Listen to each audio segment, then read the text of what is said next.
Hey there guys, I'm Danks564 and this is continuation of our Let's Play of A.T.O.M RPG, and I will probably go to Roaring Forest from the circus and we'll see what we can see. It doesn't look like there are any geographical features that I can see here, but maybe we'll find something. Oh, hunger. How about we... shit. Try to escape. God damn it. I wanted to eat something. Now I have... I'm almost up. Oh, okay, let's still eat something. Oh, I can eat this during battle. Okay. Do I even try to shoot them with the... How many of them are here?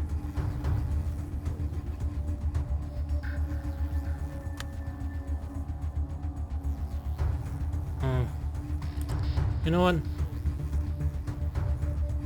I think I'll waste this turn. Where's my spike club?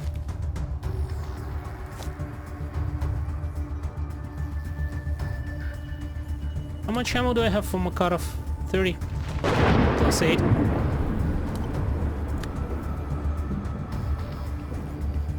Okay, let them come. Oh, you fucking moron. Like, you fucking moron. Like, seriously. Okay, note to self. Never give NPCs anything that they can throw at people. That's just...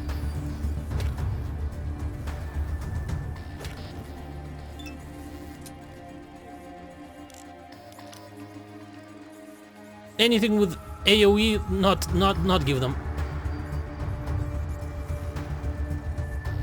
Just so dumb.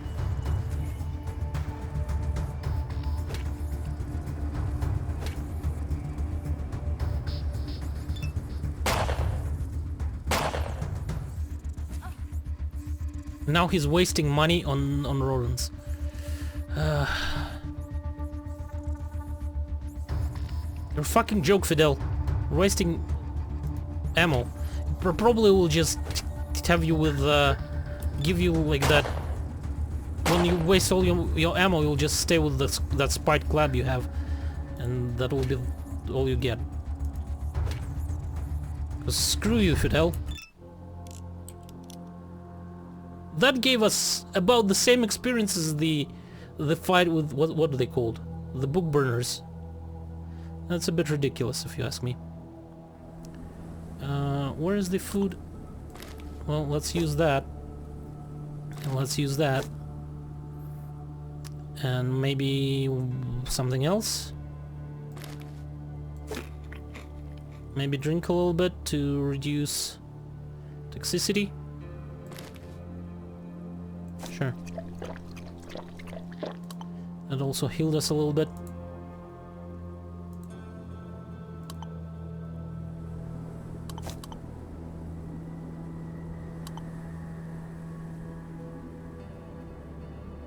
Oh, now without a knife I cannot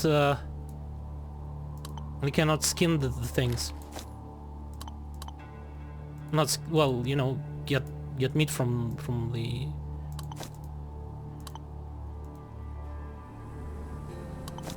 Well, let's grab some meat.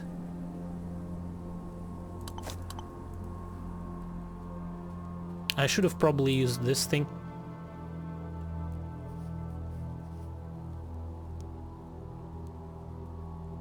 Make some herbal tea. Boil. Cool.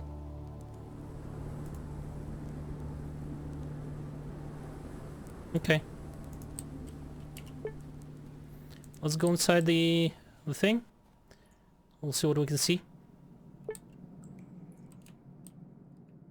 Is there... Well, there's a dead body here. There are some rodents over there.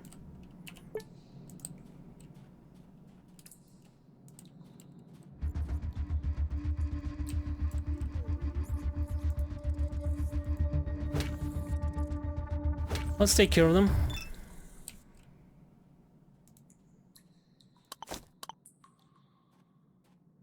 Is it toxic? Is it toxic here or something? With all that green glow.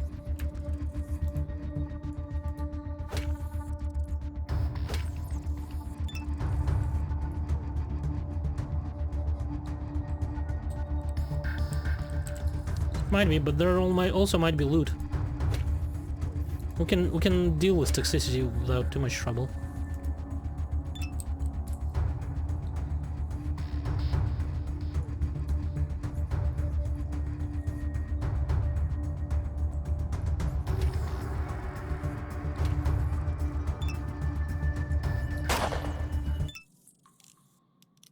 If it shoot me, I would really fucking kill him.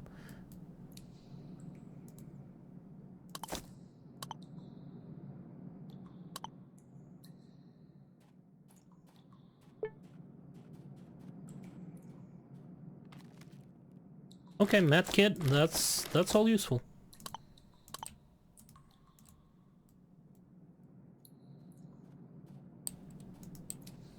Okay.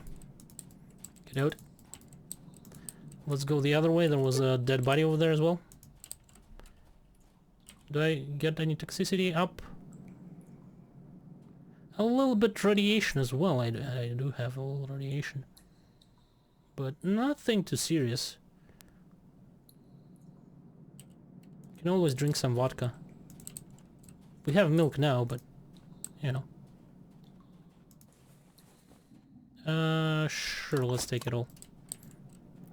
And let's get out.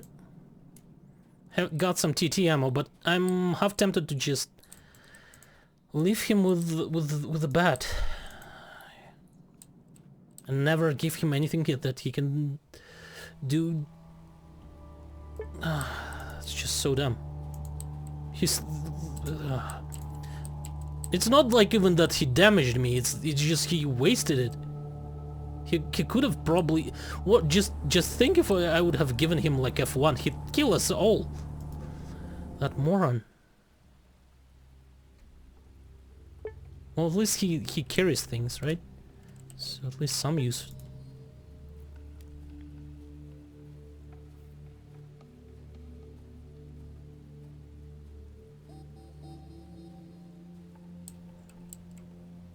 Like if I would have given him any... Oh, look at that. There's something here.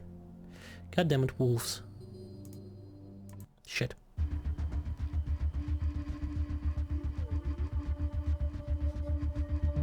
How many of them are there? Only 2? Well, that's manageable, I think.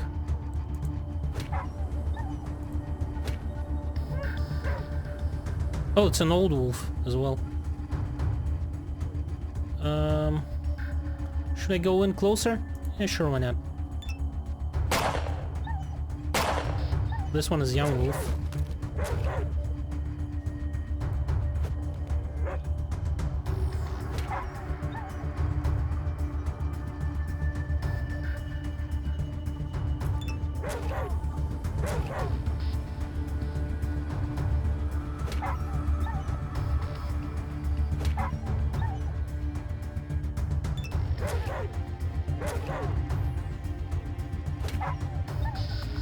Holy shit, this young wolf is complete.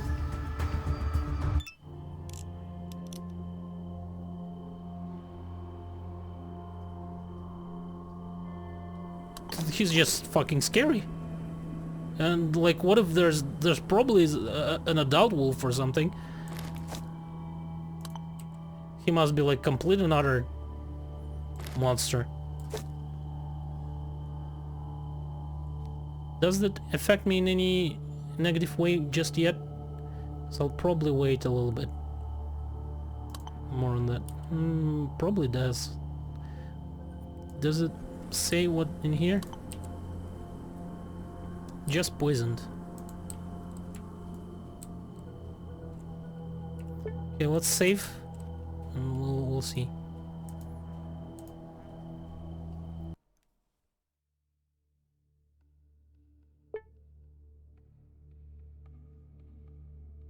That might be that Krasny whatever.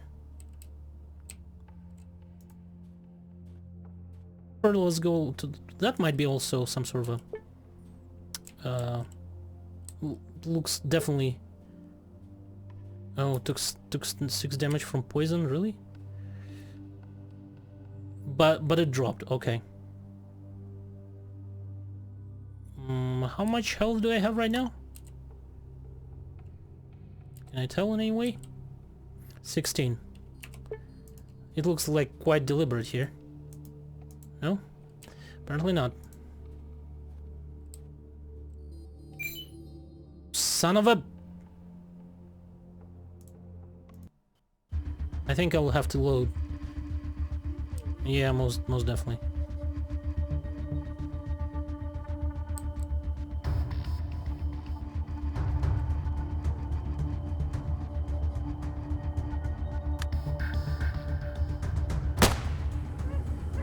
Okay, this one is dead.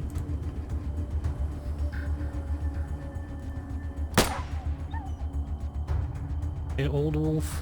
Can I actually see, like... Just grab a fucking bat, man. There...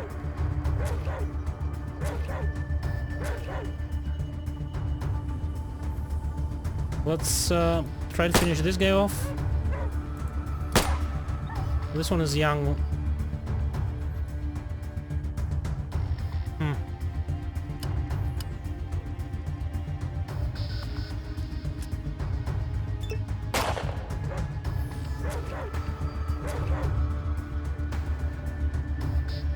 Okay, let's try to finish him off with a bat.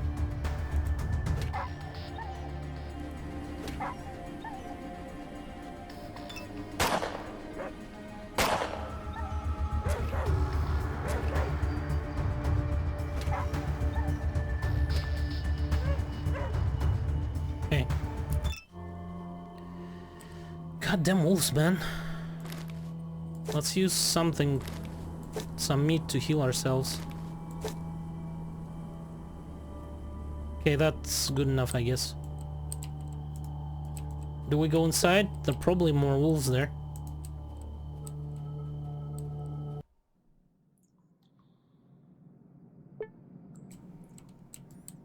No, doesn't look like it. There's a dude here. Yeah, I didn't look. No, there weren't any dudes there the last time I like visited the same sort of deal. Bottled water. Let's take this. Because I'm pretty sure I like went that way and tried to look here, but don't think he was there.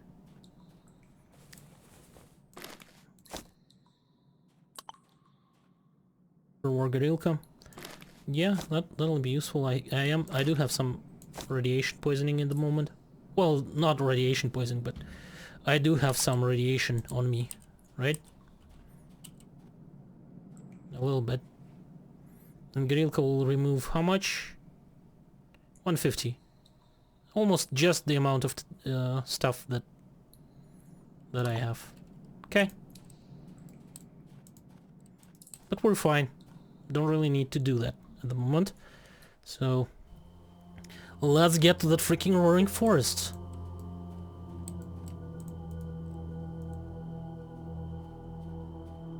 Oh, how I wish I could get a car. We'll probably get that Moskvich from the factory at some point, but I'm not entirely sure when.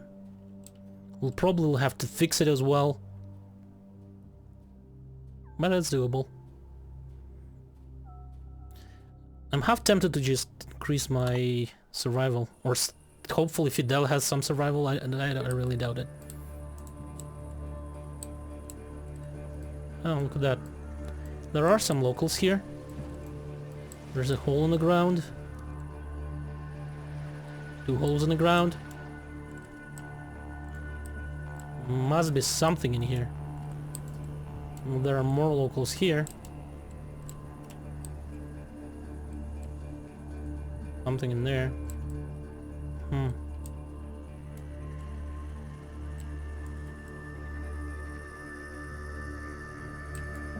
I bet you can use the rope and to get down over there.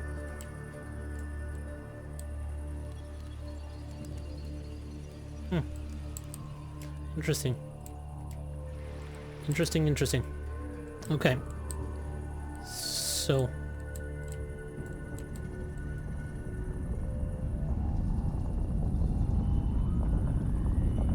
okay, I can hear roaring. There is some sort of a totem here. Let's start by talking with people.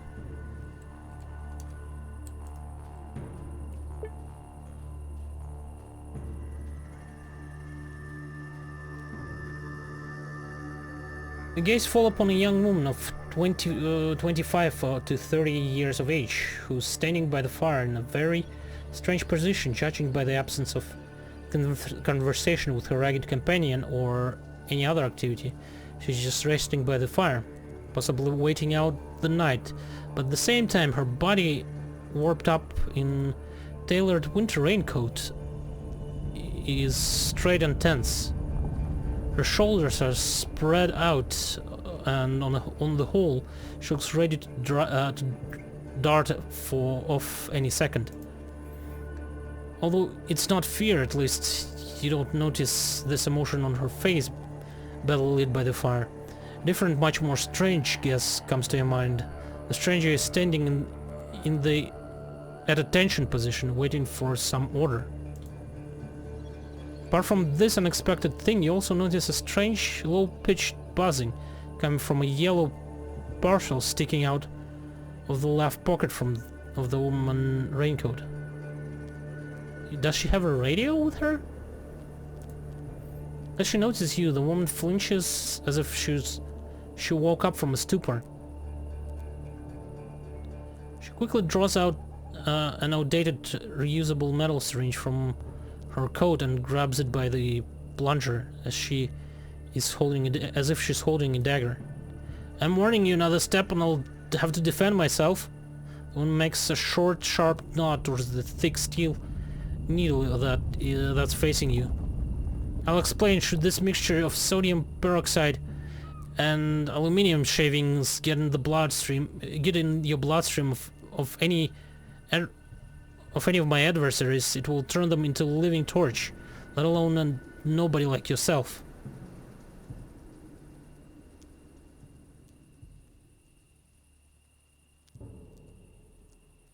Some thermite in the syringe? Forgive me for my cynical laughter, but... Ha! Woman quickly evaluates your words and puts the syringe away in the chest pocket of her raincoat. It would be silly to deny it. The mixture has been transferred into this container to scare less intelligent aggressors, as well as for more convenient transportation and dosage. Its practical application in a battle would hardly prove adequate, but although my bluff was called and rekilled, you have too revealed something about yourself. I'm having the questionable honor of speaking to a research colleague, or is this erudition is just witnessed nothing more than a figment of my imagination? Perhaps conversation would allow me to draw a definitive conclusion. Yet let's talk, especially that I happen to have a couple of questions. The woman slowly exhales. I'm listening. Well, actually, nods to you and gives you a short answer. Anastasia B. Nice to meet you. They call me Leah.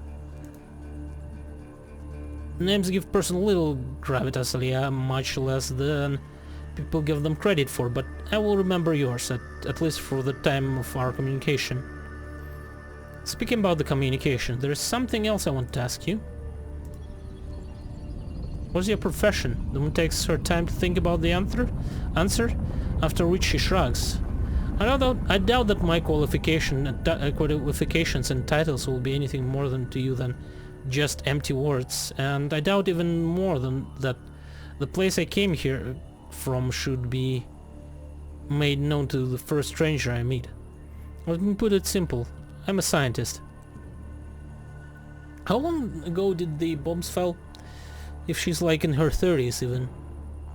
I began my journey into this anomalous zone 5 years ago, relying on unquestionable reconnaissance data as part of a group of 6 of my closest colleagues and comrades. This information should be enough for you to draw a necessary question. What can you tell me about this strange place? The woman presses her thumb against her forehead in an unusual and unknown gesture. Her thumb and against her forehead. I believe I could reveal... I wouldn't reveal anything new if I told you that this place, the Roaring Forest, is an anomalous zone.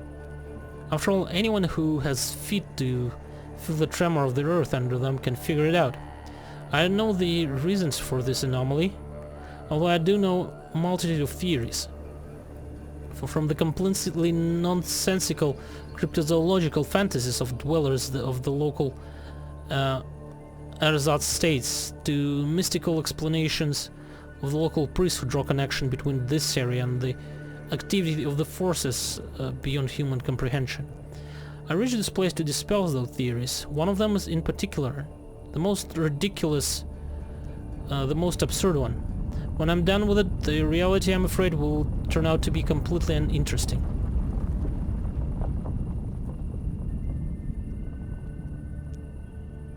Okay, there something interesting else I need to ask you. Okay. I'll go. What about this guy? You see a pensive-looking man of around 40 years old, maybe 50 already, thoroughly rubbing his forehead with his thumb and index finger. He's looking through you, through his tiny fire, and though the woman standing opposite him, and through the woman standing opposite him, the darkness of the deep night surrounding you and the uneven, constantly flickering light of the fire prevent you from determining not only the man's approximate age, but even his facial features. Everything about him looks blurry. Covered in haze, the only thing you can clearly see is his worn-out trench coat. It's gray. It's gray except for about a dozen of patches sewn on it in haste. It's worn into holes. Apart from that, your gaze is drawn to a whole armory of radio parts sticking out from the wide, practically torn pockets from the trailer's unsophisticated apparel. You also take a notice of a retractable Yagi antenna, a whole bunch of transistors, and even a blowtorch whose serpent-like cables goes deep into the man's suit.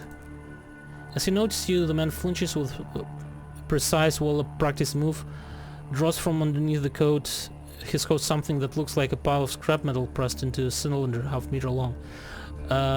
We were just talking with your friend here. Didn't you notice me then? The man with frightened eyes meets yours, and as he points the mysterious aggregate right at you. Hey you, not one step further. This is cryocannon. That's what it is. Yes. Made it myself using the blueprints from the Young Engineering magazine, circa 1965. Here's where the liquid nitrogen comes out.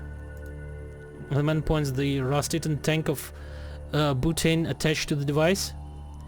You'll freeze in your boots. It'll take less than a moment. After that, a small hammer will be deployed out of this extra barrel to crack you up. Breaks you like a cheap Chinese vase. No doctor will help you after that. That's how it goes with cryocannon. 1 second you're human, the next you turn into a Lamarchand's puzzle box with the power of frost. Yes, ma'am. Excuse me, but does this little hammer shoot out with the help of hydraulics or gunpowder gases? The man rubs the bridge of his nose. What do you barter with? No, nothing. Bridge of his nose for a moment, after which he exhales with disappointment, lets go of his cylinder. As it touches the ground, cryogun falls into parts, a relay, an exhaust silencer, a small pile of transistors, and an extension cord. Also, your every version is...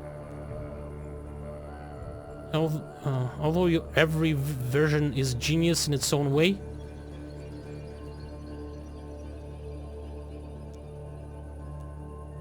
I don't...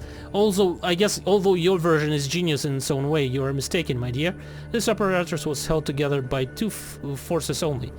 My acting ability and my lies. No, do not think me a miserable liar. It's just that we, the last scientists of the science since Forsaken World, are not as good at combat as we are in reaching enlightenment. I personally am not even skilled in domestic creation in that area. The mighty and the mortally firefighting Sambo. The device that might have shocked you is just an assembly of random parts fastened together with an extension cord, but now that my proverbial cards have been laid on the table, how can I help you? Couple of questions. Who are you? Anastas Burda, self-educated quantum physicist at your service. How should I address my lovely visitor? Like that. Speaking about riddles, like us to something. What's your profession? Once Turner's apprentice, now free researcher. Okay, rich collection of popular science magazines that I assembled back in the pre-war years when I was green youth, and that I've read cover to cover allowed me to comprehend many riddles of the universe and expelled me from the comfort and warmth of my native land, untouched by the gamma rays and the theta waves, in search of discoveries that would improve human condition. I act outside anybody's jurisdiction. I work against the rules. Every man and his dog has robbed me by now, but I keep the faith in progress, even though with total lack of any care or help on the part of the Science Board of the Central Committee of the Communist Party of the Soviet Union. Okay. Can you tell me about this place? Your interlocutor throws his hands up in the air. Oh, comrade, this place is commonly referred to as the Roaring Forest. I have heard all sorts of primitive theories trying to explain why it shakes occasionally. The clandestine underground railway for surviving members of a central committee, a nuclear bomb testing ground in Earth crust, a secret factory wearing the forest like a hat, that day and night produces armored vehicles for the cold-hearted mythical organization called A.T.O.M that apparently is tirelessly making ammunition to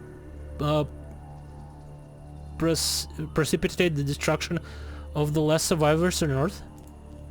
It's all nonsense. In fact, this place is physical anomaly that was predicted by the great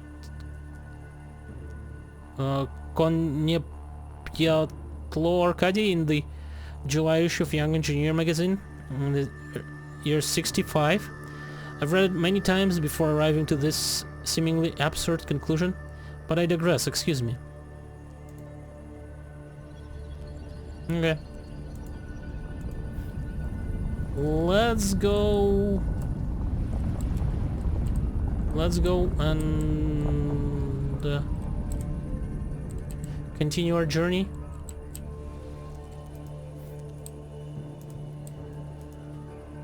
Actually, can we like eat something here? I think if we roast the meat, it will be roast the meat. Cook. It will give me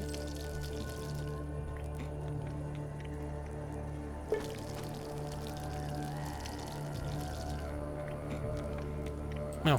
Didn't I have like 39 hit points at some point? Probably because I ate something or drank something or something. So this one will lead me to a bunch of wolves apparently, and this will lead me to this place where I can probably... Okay, so we're not going towards the wolves, I think, because wolves are bad. Okay, we'll probably try to bypass them, but first there were a couple more people right over here. So let's talk to them.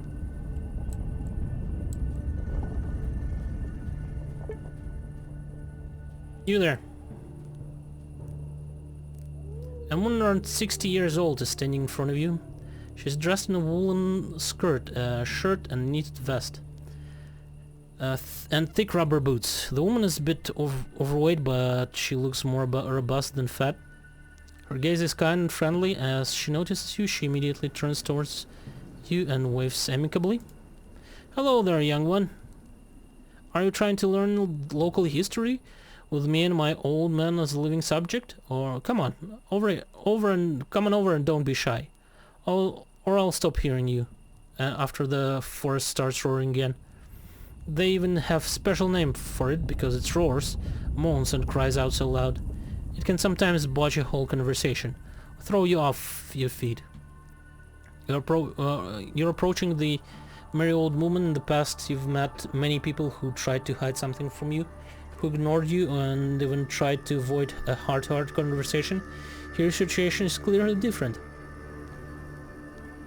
Hey there, Mom. By the way, in Russian it's like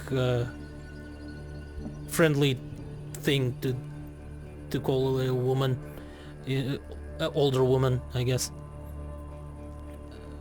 I'm just having a stroll. Came over for a talk. Woman looks at you with obvious happiness. Mom, huh? Oh my, and they say polite young died of in the times of Komsomol.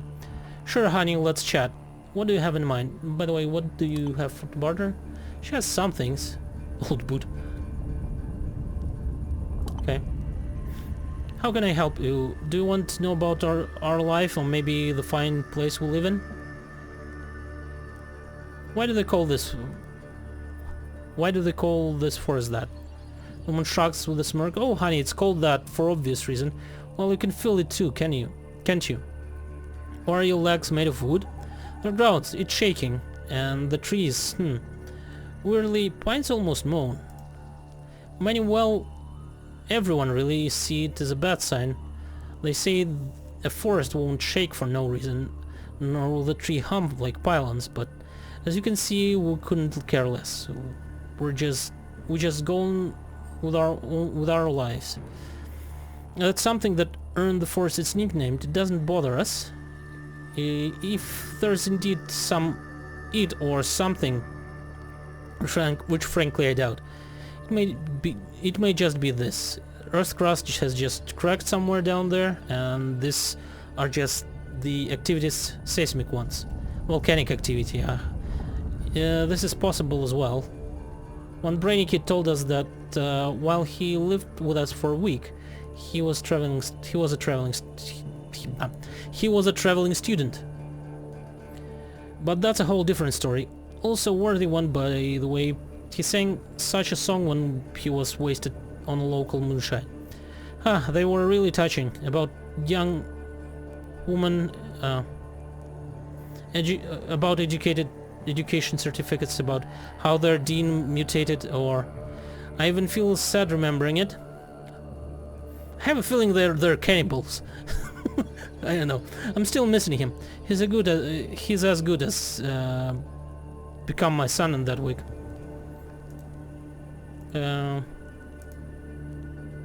What is your name?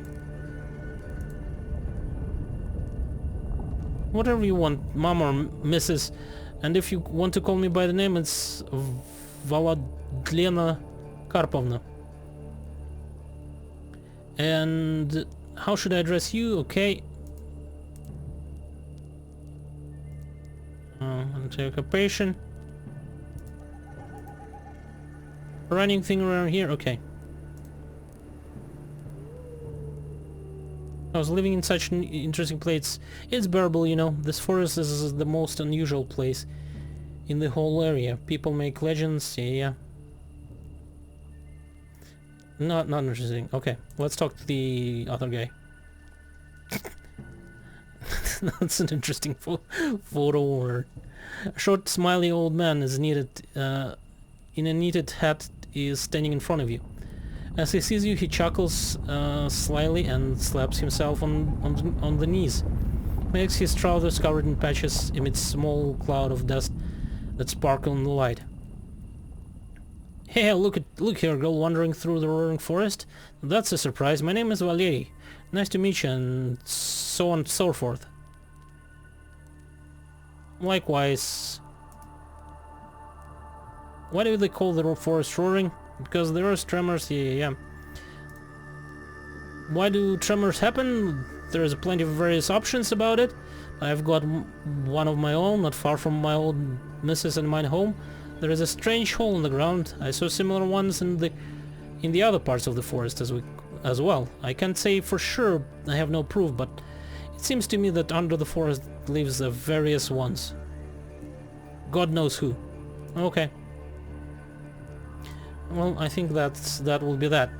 But I think I also will make a cut here, and we will continue in the next episode, where we will try to discover the secrets of the Roaring Forest, visit the totem and stuff. So thank you guys for watching, hopefully you enjoyed it, and goodbye.